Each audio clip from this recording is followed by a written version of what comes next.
Hi అండి. ఇది ధనుర్మాస ప్రసాదం. ఓన్లీ ధనుర్మాసంలోనే తిరుమల కొండ మీద స్వామివారికి నివేదిస్తారు. ఇది నార్మల్ పీపుల్కి దొరకడం చాలా కష్టమండి.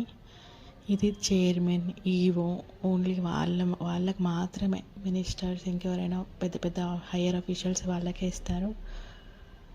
స్వామికి చాటలో పెట్టి ఇలా కింద చాట ఉంది కదా, దానిపైన ఇస్తరాకులు పెట్టి ఫస్ట్ ఏమో కింద అది బెల్లం దోశ నెయ్యితో చేస్తారు.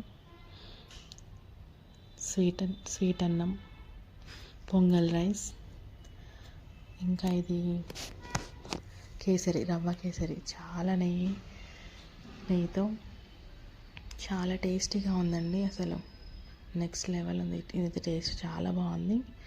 చేతికంతా నెయ్యి అయిపోయింది. చాలా టేస్టీగా ఉంది.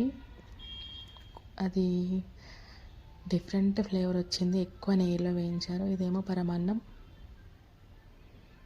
ధనుర్మాసం స్పెషల్ ప్రసాదం ఇది. మాకు దేవుడి దయ వల్ల, ఆ ఏడుకొండల స్వామి అనుగ్రహం వల్ల మేము తినగలిగాము ఈ ప్రసాదాన్ని.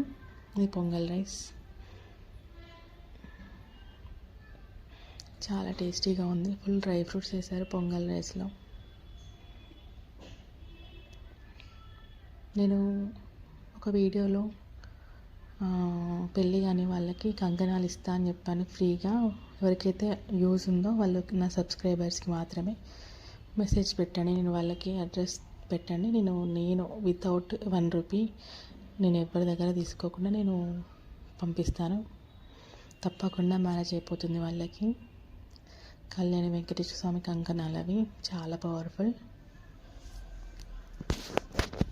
చాలా టేస్టీగా ఉన్నాయి ప్రసాదాలు. మీరు ఎప్పుడైనా చూసారా ఇలా? ఎప్పుడైనా తిన్నారా? నాకు కామెంట్ చేయండి. వీలైతే నెక్స్ట్ ధనుర్మాసంలో మీకు అందరికీ సెండ్ చేయడానికి ట్రై చేస్తాను. లైక్ చేయండి. వెంకటేశ్వర స్వామి అనుగ్రహం మీకు ఎప్పుడూ ఉంటుంది. సబ్స్క్రైబ్ చేయండి. మోర్ తిరుమల వీడియోస్ కోసం, ఇంకా మంచి మంచి వంట రెసిపీస్ కోసం సబ్స్క్రైబ్ చేయండి. Thank you.